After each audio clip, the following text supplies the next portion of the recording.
अकोल्यामध्ये शाळकरी मुलांची अग्निपरीक्षा आहे। 46 अंश तापमान आहे आणि शिष्यवृत्तीची परीक्षा आहे। ना कूलरची सोय आहे ना पिण्याच्या पाण्याची पुरेशी व्यवस्था आहे। उष्णतेच्या झळांनी विद्यार्थ्यांचे हाल आहेत आणि पालकांचा त्यामुळे आता तीव्र संताप होतोय। इकडे पश्चिम वऱ्हाडमध्ये सूर्य अक्षरशः आग ओकतोय।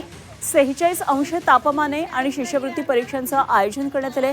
विद्यार्थ्यांची अक्षरशः ही परीक्षा म्हणजे अग्निपरीक्षा ठरते। शालेय शिक्षण विभाग आणि प्रशासनाच्या निर्णयामुळे पालकांनी तीव्र संताप व्यक्त केला।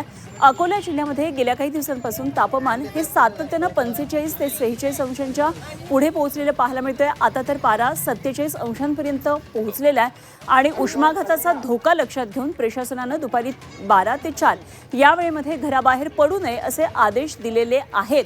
मात्र याच वेळेत रविवारी लाखो विद्यार्थ्यांची शिष्यवृत्ती परीक्षा ठेवण्यात आली आहे। ना कूलरची सोय आहे ना पिण्याच्या पाण्याची व्यवस्था आहे। काही ठिकाणी तर 3 पत्र्यांच्या खोल्यांमध्ये विद्यार्थ्यांना बसवून पेपर सोडवायला लावण्यात आले। एकीकडे उष्णतेच्या लाटेमुळे नागरिकांना सतर्क राहावं असं आवाहन केलं जातं आणि दुसरीकडे विद्यार्थ्यांच्या आरोग्याची जोखीम पत्करून भर उन्हात परीक्षा घेण्याचा निर्णय हा कितपत योग्य आहे असा सवाल आता उपस्थित होतोय।